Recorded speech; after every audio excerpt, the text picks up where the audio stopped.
Você que está em casa e gosta e curte os programas da Rede Relâmpago, feitos com carinho, com toda a dedicação e com muita qualidade para você.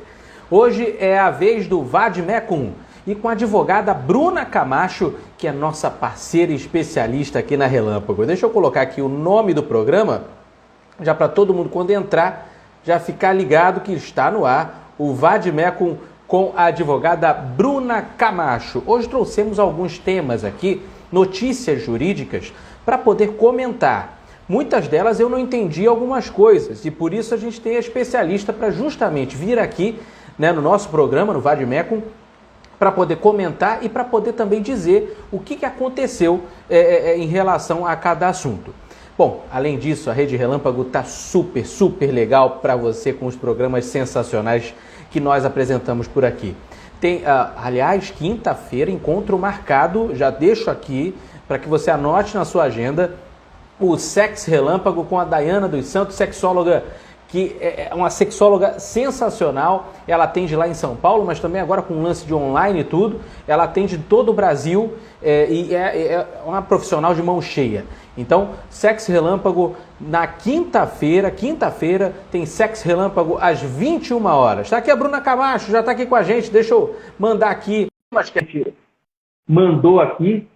Vamos lá, já fiz o convite e vai ser um prazer danado, porque tem tempão que a gente não se vê. Vamos lá, deixa eu mandar uma boa noite para ela. Boa noite, Bruna Camacho.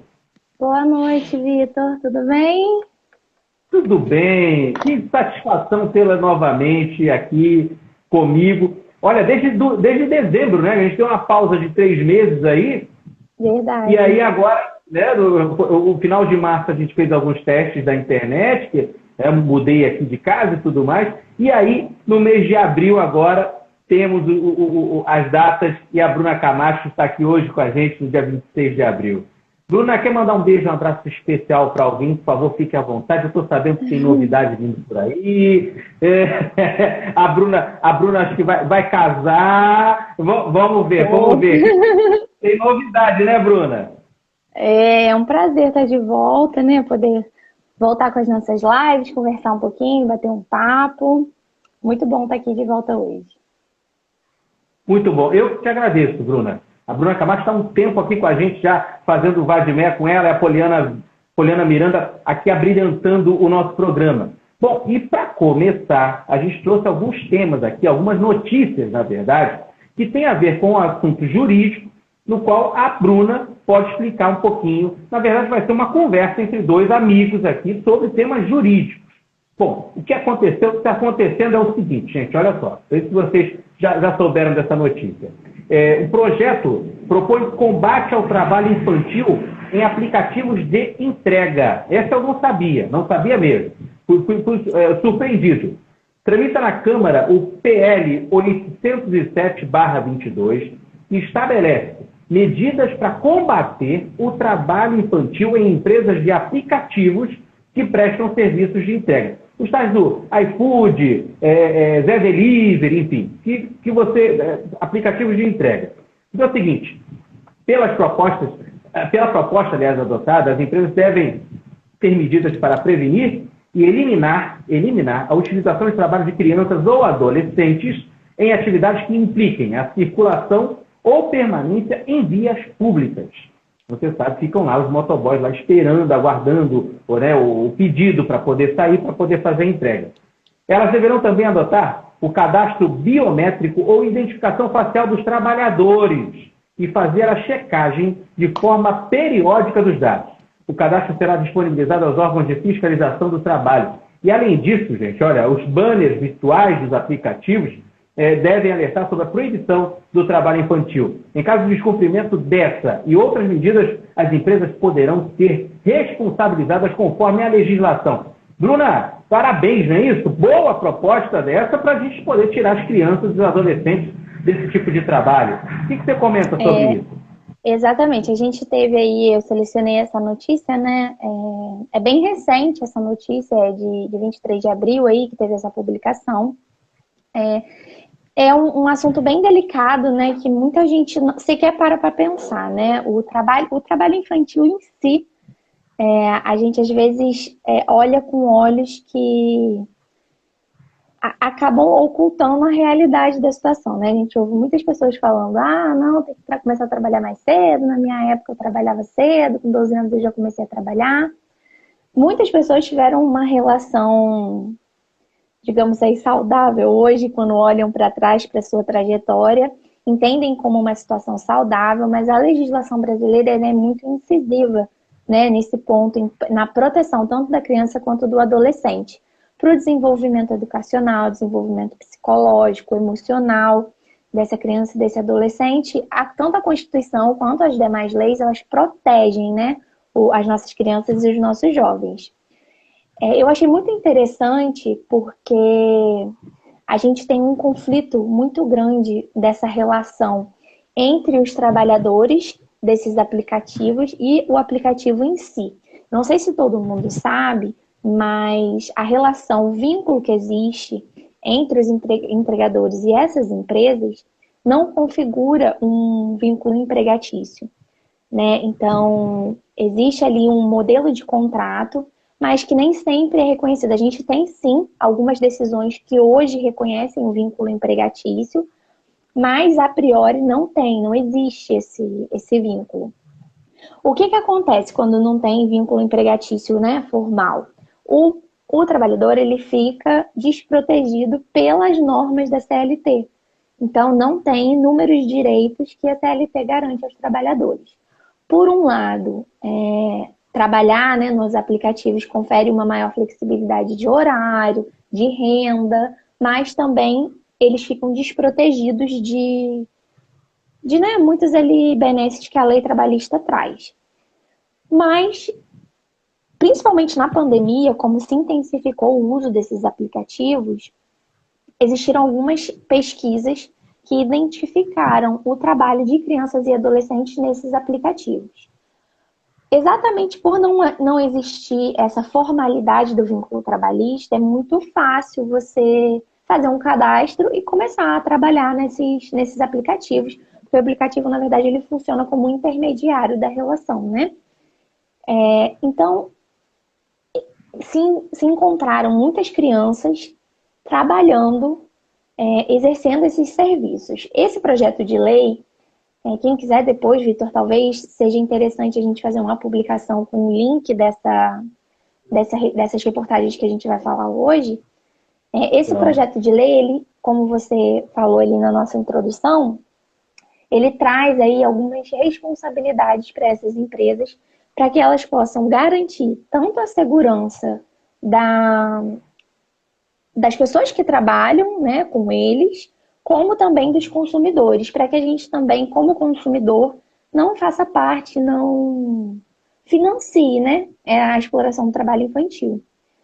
O projeto de lei, ele é bem específico lá nas causas, lá, quem quiser dar uma pesquisada, entra no site da Câmara da Câmara ou do Senado, agora eu não me recordo, mas tem lá o inteiro teor do projeto de lei, em que a relatora ela descreve exatamente isso. A medida, né, o projeto de lei, ele prevê que essas empresas tomem medidas para poder proteger a criança, justamente a criança e o adolescente, porque lembrando, né, o trabalho infantil, ele considera também os adolescentes, não só as crianças, proteger principalmente dessas situações em que a criança está exposta em vias públicas. Por quê, Vitor? Na via pública, a gente não tem nas ruas, avenidas, a gente não tem só os riscos evidentes, né, de um acidente de trânsito, enfim. A gente também tem um comprometimento do desenvolvimento dessas crianças. Elas estão mais suscetíveis a sofrer assédios de todos os tipos, riscos à saúde, comprometimento do desenvolvimento emocional, psicológico dessas crianças, né? Então, essa lei é muito importante, eu achei muito interessante trazer isso aqui para a gente poder parar um pouquinho e pensar melhor nas relações de consumo que a gente tem, né? E procurar cobrar mais das empresas e ver realmente se a gente não está contribuindo para uma situação como essa. Pois é você ser vigilante, realmente, né? Quando você for pedir para um site de aplicativo lá, um sitezinho, ou aplicativo de de comida, bebida, enfim. É você ver quem vai te entregar isso. Se for um adolescente, se for uma criança, você já denuncia, não deixa isso aí longe, não.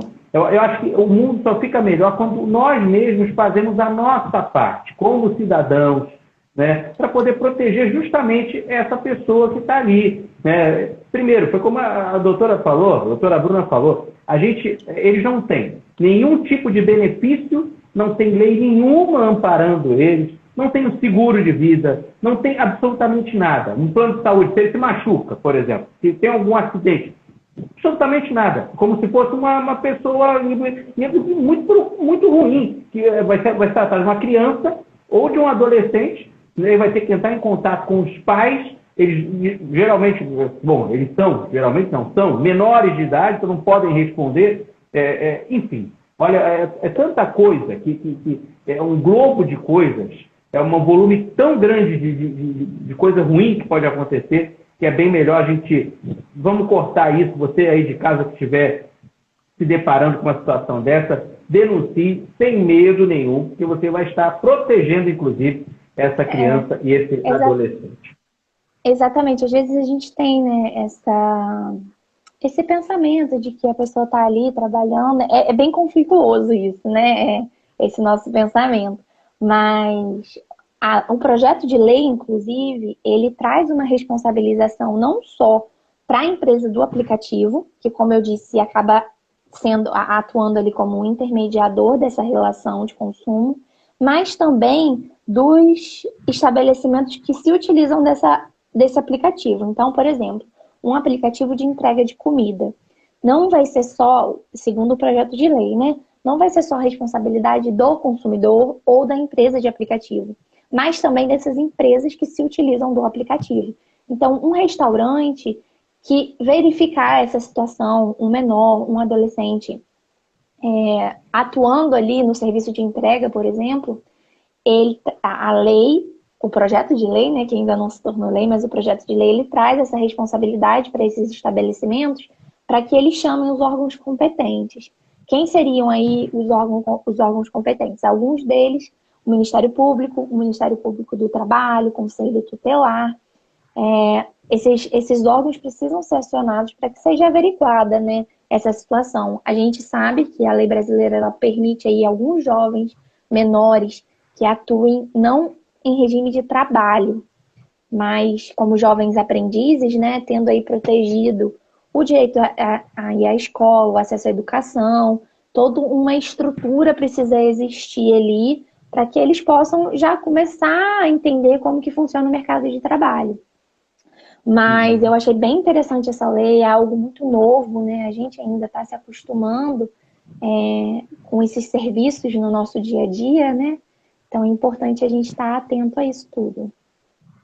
Pois é, tocou bem no assunto dos restaurantes, inclusive, né? Porque eles estão sabendo lá quais são as pessoas que estão entrando e saindo lá com as motos e com material para poder entregar, enfim, é importante que possa se ligar. Ainda mais restaurantes, né? Porque aí tem CNPJ envolvido e tal, tem aquela responsabilidade, então, vamos que Exatamente. vamos. Bruninha, é o seguinte, eu fiquei sabendo, aliás, nós ficamos sabendo, né, apurando algumas notícias que têm a ver com assuntos jurídicos, que uma mãe, olha isso, gente, pagará R$10 mil de danos morais por alienação parental contra o pai da criança. Olha isso. Um pai receberá indenização de R$10 mil por alienação parental da mãe com a filha do casal. Olha o que aconteceu. A decisão é do juiz de direito, o Hélio Aparecido Ferreira de Sena, da Terceira Vara Civil de Pindamonhangaba, São Paulo, ao concluir que a conduta da genitora violou o direito fundamental do homem à convivência familiar com sua filha. Olha que o tema a gente já disse aqui no Vadimeco, muito bem explicado pela Bruna na temporada passada. É o seguinte, gente, consta nos autos que o pai procurou a justiça alegando que a filha sofria alienação parental pela genitora, dificultando assim seu processo de convívio com a menor. Através do laudo psicossocial, foi comprovada a prática e sentença e acórdão regulamentaram as visitas entre o pai e a menor. Apesar da decisão judicial, o pai alegou que a genitora continuou influenciando a criança contra ele, impedindo de exercer o direito de visitas, motivo qual pleiteou indenização por danos morais. A mãe, por sua vez, negou ter influenciado a filha e alegou que o pai agia de maneira agressiva, por isso que a criança não queria saber do pai.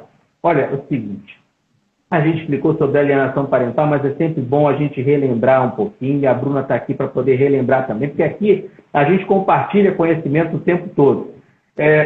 O pai foi à justiça alegando alienação parental, pois a mãe colocava a criança contra ele. Bruna, explica um pouquinho isso, porque eu acho que é uma coisa que muitos casais vivem, muita gente vive isso no Brasil, enfim, no mundo. Não é uma coisa que aconteceu ali e tal, tudo mais. Olha que a moça teve que pagar 10 mil reais ao pai só por ter feito isso. Só não. Alienação parental é uma coisa séria, gente. Bruninha, como é que fica isso? Vamos lá. Essa notícia, né, dessa decisão eu também quis trazer por ser um assunto muito delicado e é um assunto que é extremamente discutido tanto no meio jurídico, né, como na sociedade como um todo. No ano passado, em setembro do ano passado, se eu não me engano, a gente falou sobre alienação parental.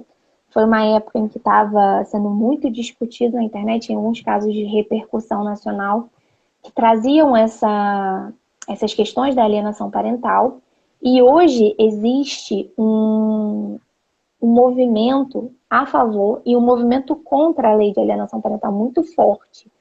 É bastante discutida essa teoria porque, salvo engano, é só no Brasil que a gente tem uma legislação nesse sentido, da alienação parental. Então é bem controverso, é um tema bem controverso. Mas, primeiro de tudo, a decisão que a gente trouxe aqui para vocês é uma notícia, né? É algo oficial. Lá a gente vai encontrar essas questões mais genéricas. Ninguém tem acesso a esses autos porque, por tratar-se de um processo que envolve um menor, o processo tem sigilo. Então, a gente tem acesso só a essas informações gerais de cunho informativo, realmente, para discussão.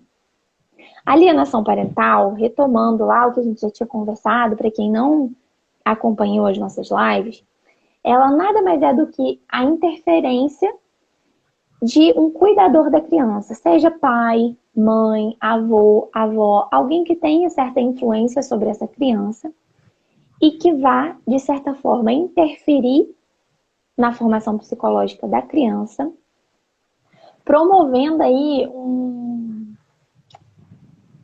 como eu posso dizer, promovendo falas negativas a respeito de um dos genitores ou a respeito de outro parente. Então, pode acontecer da mãe praticar alienação contra a avó materna ou paterna, do pai contra a mãe, da mãe contra o pai.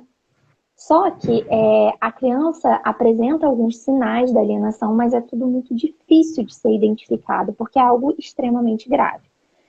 Se a gente atentar aí na notícia, você muito bem leu que foi realizado um estudo psicossocial.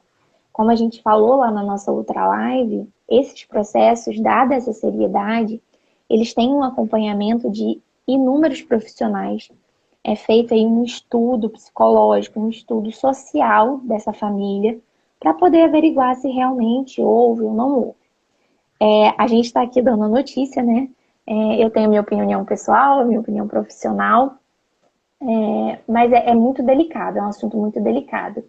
E até então, essa notícia também é super recente, a gente ainda não tinha tido uma decisão tão incisiva assim, né? Que declarasse que a alienação parental gerou danos morais ao alienado, né? Ao pai, no caso, nesse caso que a gente está discutindo, que sofreu essa alienação por parte da mãe. O juiz aí, ainda não houve recurso, não houve uma decisão definitiva, mas o juiz aí de primeiro grau definiu que houve sim uma violação dos direitos constitucionais desse pai. É importante a gente lembrar, né, que a Constituição ela prevê que é direito da criança, dos pais, mas principalmente é direito da criança esse convívio familiar. Né? Então, assim, como a gente sempre fala, né? A gente falou muito sobre direito de família o ano passado, e eu gosto sempre de falar sobre isso, que a criança tem sempre que ser o centro. A gente tem que estar sempre com os nossos olhos voltados para a criança nesses casos. Existe aqui o divórcio para a gente poder discutir as questões patrimoniais. Hoje em dia, certas questões não cabem ao judiciário, né? Certas questões emocionais daquele casal, daquela família, muitas vezes não cabem ao judiciário trazer aquilo ali para o judiciário. E, infelizmente, às vezes, por conta desse conflito de sentimentos que um casal às vezes tem durante uma separação, acaba despejando isso tudo em cima da criança, o que é extremamente danoso. Né? Em especial quando se fala de criança que ainda não tem ali a cognição completamente formada, não tem a capacidade de realmente estar entendendo o que se passa na família, entender aquilo que está viciado de talvez um sentimento ou daquilo que é real. Então, essa decisão traz também muito desse conflito que a gente está vivendo a respeito dessa lei. Como eu te falei, a gente não tem acesso a todas as informações do processo, mas a gente sabe que nem sempre as decisões alcançam a realidade. Dentro de um processo, a gente tem uma verdade sendo contada por pontos de vista diferentes. Então, por mais que a gente seja bastante cauteloso na produção de provas, nesse caso, na análise da família como um todo, em estratégias psicológicas e sociais para analisar aquela família, é uma decisão muito importante, né? Tanto... E é bem difícil, né, também, né? Eu acredito que seja bem difícil, porque você mexe com a emoção da criança também em relação aos pais. Né? Em relação aos pais. Como o Cadu Zavoli, obrigado pela presença do Cadu também, aliás, de todos que estão aqui na live. Cadu, vem novidade por aí, ó, vou deixar para o final da live, ela vai contar. É o que mais acontece, segundo o Cadu, olha aí, a mãe e o pai se vingam do ex usando a criança para isso.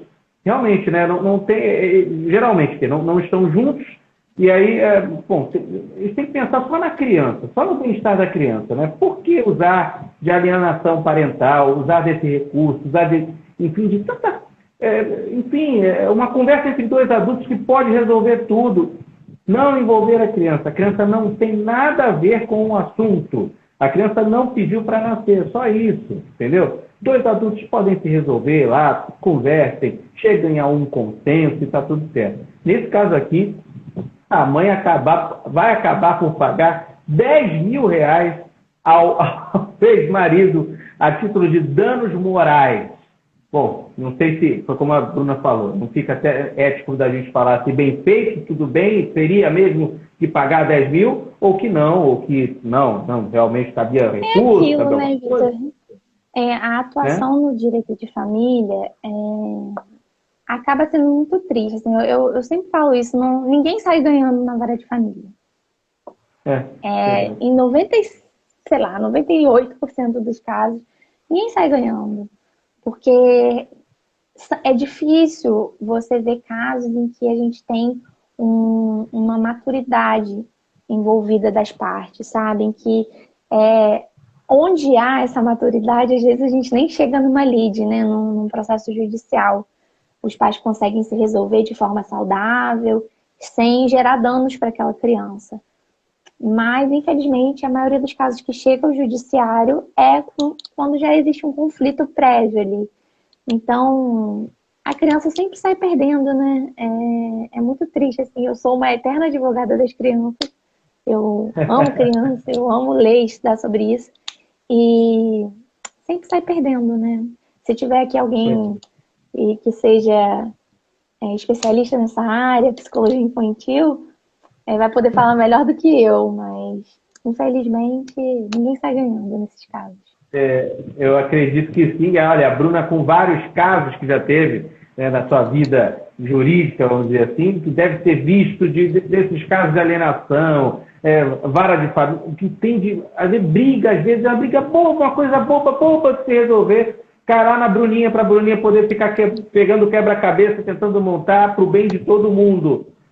Bom, enfim, Essa é a história. O jurídico realmente, esses trabalhos que você aí de casa, que às vezes procura, não precisava, né? Tanto para resolver, às vezes é tão simples, que como a Bruna falou, é sempre a favor da criança. Sempre a criança. Não teve culpa. A criança não tem culpa de nada, então não deve ser responsabilizada porque por A, por B, ou né, mudar até um comportamento com o pai ou com a mãe. Olha isso, que eles botaram na cabeça da criança. Olha, gente, a quinta turma do Superior Tribunal de Justiça, do STJ, ameaça em contexto familiar feita à vítima na presença de que seu filho menor de idade pode justificar a validação negativa de culpabilidade e aumento de pena. Vamos reler o assunto. Vamos lá. O STJ decidiu que ameaçar vítima na presença de um filho menor pode aumentar a pena. Então vamos lá. O STJ decidiu que ameaçar vítima na presença de um filho menor pode aumentar a pena. Tem a ver, inclusive, com a alienação parental que a gente falou agora há pouco. Uma está juntando com a outra, vamos dizer assim, né? No caso dos autos, só para poder exemplificar, um homem foi condenado pelo crime de ameaça em contexto familiar. Ao interpor o recurso, alegou que não haveria fundamento válido para aumentar a pena em razão da circunstância judicial de culpabilidade aferida na primeira fase da dosimetria. Essas palavras aí a Bruna depois vai explicar direitinho. Essa é só a notícia, gente, mas já dá dando para entender, né? Segundo o relator, o ministro Roberto Ribeiro Dantas, a dosimetria da pena é uma atividade vinculada a parâmetros abstratamente previstos na lei, mas é permitido ao juiz atuar de forma discricionária na escolha da sanção aplicável ao caso concreto, após o exame dos elementos do delito em decisão motivada. Abre aspas. Às cortes superiores é possível apenas o controle da legalidade e da constitucionalidade da dosimetria. A Bruna vai explicar sobre dosimetria. Mas, ao mesmo tempo, olha, para resumir, é o seguinte, você imagina, né, uma pessoa que está ali, o filho está próximo, o filho é menor de idade, e aí você ameaça essa pessoa na frente da criança, enfim, está ali. Essa pessoa, se ela for condenada, pode ter a sua pena aumentada só por causa desse fato. Porque ele estava próximo ali do filho dele, enfim, né? A Bruna vai explicar um pouquinho melhor disso, além dos trechos aqui de palavras. Bruninha, é contigo, doutora. O que é dosimetria? Eu tenho essa curiosidade. Bom, vamos lá. Eu vou explicar, mas vamos com calma. Eu trouxe essa notícia, eu gostaria, agora parando para observar, eu trouxe todas as notícias relacionadas a menor, né? Eu não precisava nem falar que eu tenho um apreço grande pelas crianças.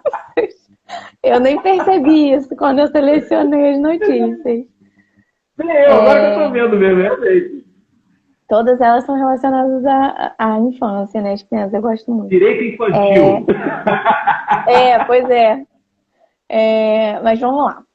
Isso daí foge um pouquinho da minha área de atuação, né? Eu não sou advogada criminalista, mas eu achei importante a gente trazer isso porque essa notícia, essa decisão conversa muito com o direito de família, né? Bom, vamos lá. Primeiro, o que é a dosimetria, né? Para entender a dosimetria, a gente tem que entender que a lei penal, ela traz pra gente uma consequência de um ato. Lá a gente não vai ter como a gente tem na Bíblia, não matar, não roubar. A gente vai ter a consequência para alguns atos. Então, agredir alguém tem uma consequência. Roubar tem uma consequência. Matar tem uma consequência. O estupro tem uma consequência. Então, assim, a lei ela é bem objetiva. Até se quem tiver curiosidade, né, quiser ir, busca lá no site do Planalto, o Código Penal, vocês vão conseguir dar uma lida ali nos dispositivos, vocês vão ver que os dispositivos da lei são bem curtinhos, bem objetivos. Então, a lei ali, ela traz a consequência pra gente. Só que o caso concreto, na vida real, as coisas não são tão simples assim. Na verdade, a gente tem, como eu disse aí, dentro de um processo judicial, um fato é comentado e contado por diversos pontos de vista. O juiz está ali para decidir o que é justo e coerente no caso, pesando todos os elementos apresentados. A dosimetria da pena nada mais é do que isso. A lei, então, ela traz objetivos muito simples. Determinada ação gera uma consequência. Vamos falar aqui em privação de liberdade, por exemplo, vai gerar lá pena de reclusão de 2 a 10 anos. Aí você me pergunta assim, mas como é que 2 a 10 anos? Né? Tirar uma vida, por exemplo, você tirou uma vida, não, teoricamente não importaria. O que vai definir, então, esse alcance da pena, da penalização, da sanção? Vai ser exatamente a dosimetria. O juiz ele vai analisar a dosimetria, então nada mais é que um cálculo, vamos dizer assim, não é estritamente matemático, mas é um cálculo que é feito para poder saber qual é a extensão da sanção para aquele ato. E aí o juiz ele vai levar não somente, em consideração não somente os elementos da lei, os elementos formais, mas também os elementos ali de cada caso, a particularidade de cada caso. Então, quando a gente fala lá um homicídio qualificado, o qualificado ele está levando em consideração aquelas situações, aquelas características do caso em si. Uma pena atenuada, a mesma coisa. Então, no caso que a gente trouxe aí, né, especificamente, foi a respeito de uma ameaça sofrida em ambiente familiar à frente da criança. Então, vamos lá, vamos dissecar esse caso um pouquinho para a gente entender melhor, né? A gente já tem um ato grave, né? A ameaça a uma pessoa. A gente sobe um degrau na gravidade, vamos dizer assim, né? Com palavras aí bem simples para que a gente possa entender. Essa ameaça foi feita dentro de um ambiente familiar. Então, já tem uma agravante ali. Não se espera que dentro de um ambiente familiar, que a gente chama no direito de homem médio, né? Num cenário perfeito, não se espera que isso vá acontecer. E a gente sobe mais um degrau com relação a essa ameaça acontecer na frente de uma criança. Então, a gente volta ao que a gente está discutindo, né? O que a gente discutiu nos outros dois tópicos. A criança, a lei, ela leva muito a sério o estado da criança e do adolescente. E ela preza muito pela proteção dessa criança e desse adolescente. Em especial, dentro do ambiente familiar.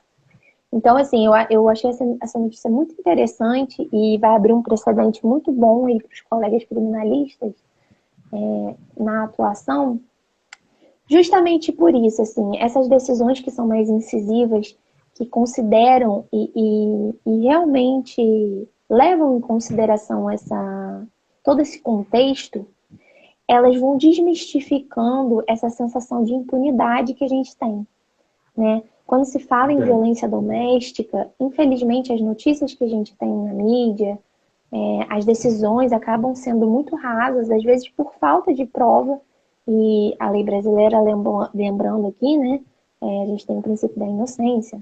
Qualquer pessoa inocente até que se prove o contrário. Né? A gente não tem que provar que é culpado. Né? A gente tem que provar que é culpado, não que é inocente. Então, assim, a gente tem essa falsa sensação, às vezes falsa, às vezes nem tanto, de impunidade, né? Então, essas decisões mais incisivas que consideram aí a violência doméstica num contexto geral, elas demonstram, né, se a gente for isolar esse caso, a gente vai ver ali quantas vidas estão sendo afetadas, né? Tanto a curto quanto a longo prazo. A gente vai ter numa situação de violência doméstica, vou botar aqui um geral, por serem os números, né? Os números às vezes não mentem. As mulheres são as maiores vítimas da violência doméstica. Então, a gente tem um agressor que está se aproveitando da vulnerabilidade, muitas vezes da mulher, vulnerabilidade psicológica, física, financeira, e usa dessa hierarquia que acaba sendo criada dentro do relacionamento para poder usar de toda sorte de violência física, psicológica, financeira e na frente da criança. E a criança ali presenciando toda essa situação, ela, além dos danos presentes, né, iminentes ali na situação, ela com certeza vai colher ali amargos frutos lá na frente, se não tiver um acompanhamento psicológico, que é a realidade da maioria das famílias nessa situação, né? Então, foi muito importante Uma essa coisa leva a decisão. outra, né? Exatamente.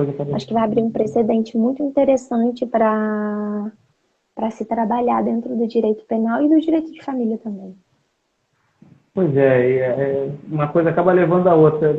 Tudo que envolve família, né, é bem delicado, é bem complicado. A gente tem que ficar, né, tem que tentar juntar os pauzinhos de uma maneira que não afete um lado tanto quanto o outro também e ficar naquilo. Se tiver criança no meio, então, pelo amor de Deus. Olha o Cadu aí participando. Teve aquele caso do ex-marido que jogou o carro em cima do carro da ex-esposa e as crianças estavam dentro. Meu Deus do céu. Olha isso. A gente tem muitos casos assim, né? Principalmente quando você mora em cidade pequena, às vezes a notícia corre mais rápido, né?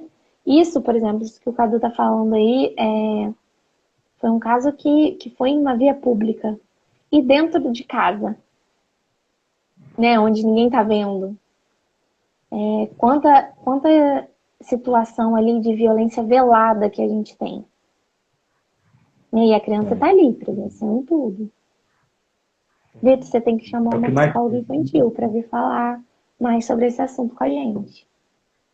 Pois é, no próximo a gente pode, eu vou pesquisar uma psicóloga infantil realmente, para a gente traz alguns casos que possivelmente podem ocorrer dentro da vara de família com crianças, né, envolvendo aspecto jurídico. Boa ideia. Vou pesquisar, vou fazer esse trabalho de casa e a gente traz na próxima para a gente poder bater papo entre vários. Olha, vai ser mó barato, porque a gente vai ter aqui a advogada, a Bruna Camacho, e vamos ter também profissionais referentes à vara de família. Bacana, boa ideia, excelente ideia. E é muito interessante, assim, a gente num todo, né, a gente aqui tem um público bem variado, a gente consegue alcançar várias pessoas, a gente precisa ter essa atenção, sabe? Às vezes a gente fala muito daquele, né, em briga de marido e mulher não se mete a colher, mas não é bem assim, né? A gente tem que tomar muito cuidado. A proteção da criança não é só responsabilidade dos pais, né? A gente, como sociedade, também é responsável por essas crianças. Então, a gente precisa estar atento a esses sinais.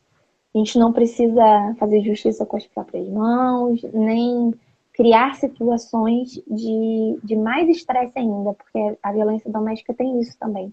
Às vezes, uma pessoa tentando ajudar acaba criando uma situação não adequada, né, para a vítima.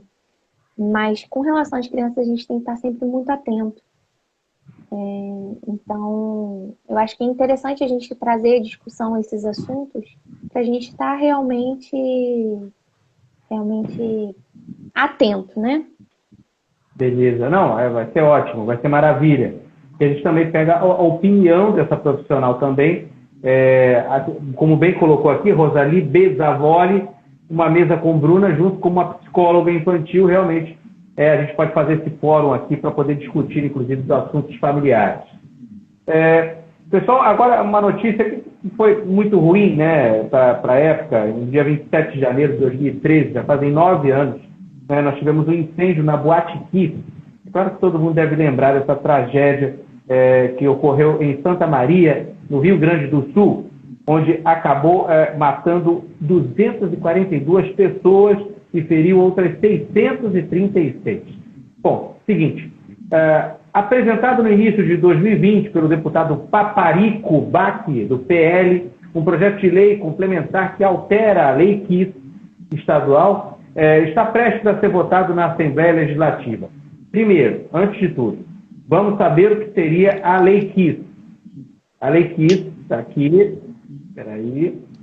é uma lei que colocava em discussão quem seria responsável de dar vamos dizer assim, o documento que é o PPCIS, que é o Plano de Prevenção e Proteção contra Incêndios, que seriam advogados, engenheiros ou arquitetos que teriam essa incumbência desse documento, né? O documento iria passar...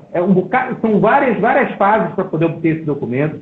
Ficou uma coisa mais rígida, né? bem mais rígida, porque são arquitetos, engenheiros e tal, tudo mais. Então é o seguinte, agora está prestes a ser votado na Assembleia Legislativa, né, um projeto de lei complementar da Lei KISS, onde permite que técnicos industriais de nível médio sejam responsáveis por projetos de planos de prevenção de incêndios. O mesmo projeto da Lei KISS lá, que colocava que engenheiros e arquitetos somente poderiam assinar e disponibilizando os estabelecimentos para poder operarem, agora a proposta diz que qualquer profissional técnico industrial de nível médio pode fazer também a mesma função. Bruna, na matéria, inclusive está no gaúcha.rbs.com.br, conta lá vários especialistas dizendo que, olha, não deve ter profissional de nível médio, tem que ter o arquiteto, tem que ter o engenheiro para dar uma sustentabilidade melhor ao documento, é um documento importante. Eu concordo, viu? Eu posso ser polêmico aqui na minha opinião, mas eu concordo que não vejo, por máximo que os técnicos industriais de nível médio possam ser tão responsáveis quanto engenheiros e arquitetos para disponibilizar o documento, eu acho que fica mais seguro um engenheiro ou um arquiteto realmente para fazê-lo. O que você acha, Bruna, na sua opinião? Então, essa situação é bem complexa, realmente. A gente tem em discussão nessa notícia dois lados em que os dois, na minha opinião, têm razão. A minha opinião pessoal é sempre um segredo, eu não revelo ela assim tão fácil. Mas eu vou aqui advogar para os dois lados, para que a gente possa entender melhor essas propostas, tá? Ótimo, ótimo. A princípio, a gente tem aí, como você bem disse, a proposta da lei é estender essa possibilidade da documentação, que seria como uma autorização para o estabelecimento. Essa autorização ser dada não só por engenheiros e arquitetos, né, que são inscritos lá no CREA, mas também por profissionais de nível técnico. E aí tem ali elencado na matéria, quem tiver interesse, acho que o Vitor pode peçam aí nos comentários para o Vitor colocar para vocês lá, disponibilizar essas matérias, o link dessas matérias no post. Tem ali uma série de técnicos que poderiam fazer emitir esse documento. Se não me engano, é a ART. Só que um ponto positivo seria que nós teríamos mais profissionais, sendo possível aí emitir o documento. Mais profissionais acelera a emissão do documento, obviamente, porque se você tem mais gente para poder fiscalizar, verificar se está obedecendo todas as normas, se está em condições de funcionamento do estabelecimento, a gente agiliza todo o procedimento e aí a gente pode colocar o estabelecimento para funcionar mais rápido. Mas a gente também tem aí a questão da experiência técnica, do conhecimento, né? Não desmerecendo de forma alguma os profissionais de nível técnico, mas existem diferenças aí, tanto na abordagem do estudo, do objeto, na forma de executar o serviço, entre os profissionais de qualquer profissão, aquele que tem a formação técnica e a formação superior. Então, são dois focos diferentes. O CREA bate muito, eu li aí na matéria, a gente pode ver que o CREA bate muito nessa tecla em que a responsabilidade deve ser de um engenheiro ou de um arquiteto, exatamente pelo ensino superior, pela qualificação profissional. Então, assim, a gente tem aí, por um lado, a experiência técnica, o tempo de estudo que se demora, né, para completar aí um ensino superior, capacitando esse profissional a ter responsabilidade, porque a gente tem que lembrar que a responsabilidade do profissional que assina o documento ela não é só assinar o documento, né? Tudo aquilo ali que está descrito, aquela autorização é extremamente séria. A gente viu aí um caso, infelizmente, muito triste, em que poderia ter sido evitado. Talvez ali, se a gente tivesse uma maior atenção pelos profissionais que participaram de todo o processo de autorização, então a responsabilidade acarreta um peso muito grande. E a briga é exatamente essa, assim, quem está melhor capacitado para poder assumir essa responsabilidade, né? Mais do que assinar o documento e dizer que existe ali capacidade de funcionamento, quem está mais apto a talvez entender melhor como que funciona, onde estão as armadilhas ali da questão, é bem complexo, assim, como eu disse, tem os dois lados, né? Tem vantagens dos dois lados, a gente sabe que tudo no Brasil é muito burocrático, então ter mais profissionais habilitados para a emissão do documento seria muito melhor, seria muito mais ágil todo o procedimento, mas também a gente tem toda essa questão da responsabilidade, da capacidade técnica de cada profissional para poder emitir ele, né? Eu não sei muito bem aí, mas acredito que não seja nem só um profissional que participe dessa avaliação. Mais de um engenheiro provavelmente atue para poder fazer essa liberação. Então, é um assunto polêmico. Eu acredito que tem uma fila de estabelecimentos precisando de tal documento, como bem a Bruna falou. Claro que vai agilizar muito, porque são vários profissionais de nível médio que podem lá chegar e assinar, fazer a vistoria e tudo mais, e disponibilizar o tal do PPCIS, que são os planos de prevenção e proteção contra incêndios. Só que realmente tem um aspecto de experiência profissional, né? Mas vale você ter um engenheiro, um arquiteto para poder assinar um documento tão importante quanto esse, ou um profissional de nível médio lá técnico para poder assinar. Então, na matéria, que eu vou até disponibilizar realmente, a Bruna falou muito bem, vocês vão poder conferir que tem opiniões de um lado e do outro. E surge realmente uma discussão. Como é que vai fazer isso? Será que vai ser realmente aceito que um profissional possa assinar? E aí a gente já teve o problema da guardice. Se tiver um outro problema, aí vão cair em cima dizendo que, olha, foi um profissional de nível médio, não foi um arquiteto que foi lá, chancelou. E vai ficar difícil, vai ficar complicado e pode dar ruim aí para vários lados, né?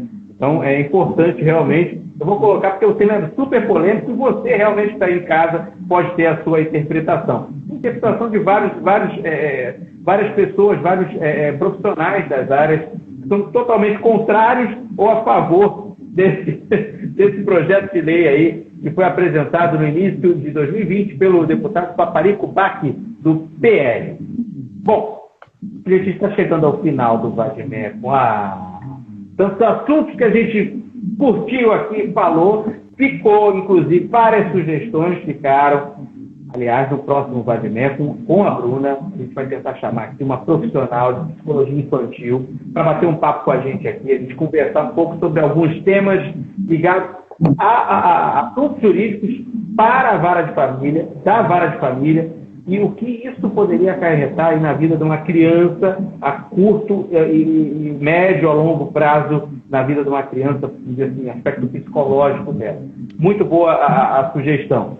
E, Bruna, mande um beijo, um abraço especial. Olha, a gente teve aqui o noivo da Bruna, o Cadu.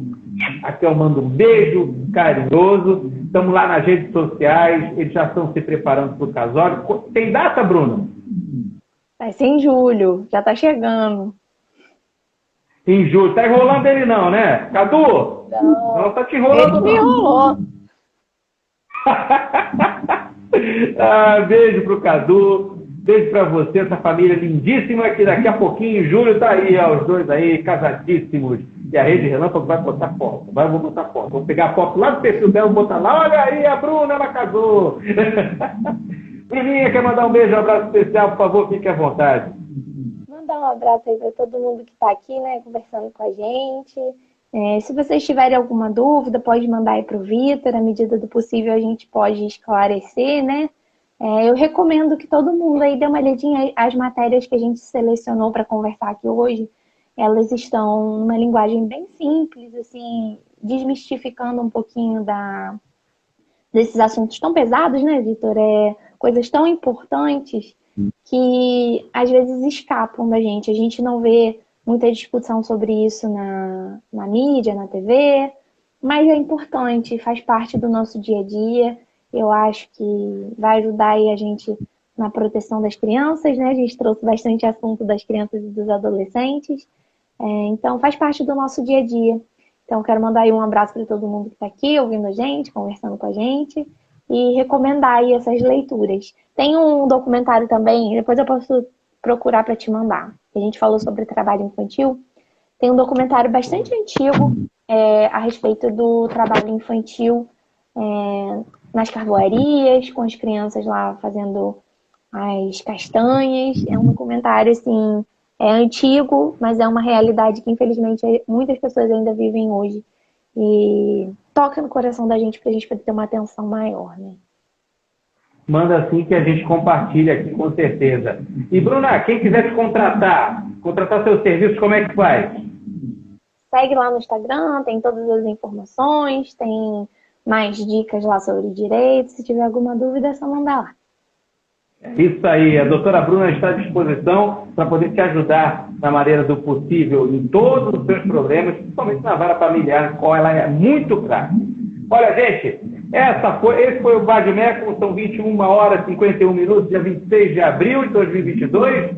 E para as pessoas que, aliás, passaram por aqui, Bruna, algumas chegaram aqui, passaram o dedinho e acharam a Rede Relâmpago e pensaram: é mais uma live. Não é live. É mais que live. Porque aqui, Bruna, o que a gente faz? Compartilha conhecimento. É isso aí. Obrigado, Bruna. Beijo em todos. Tchau, gente. Uma excelente noite. Valeu.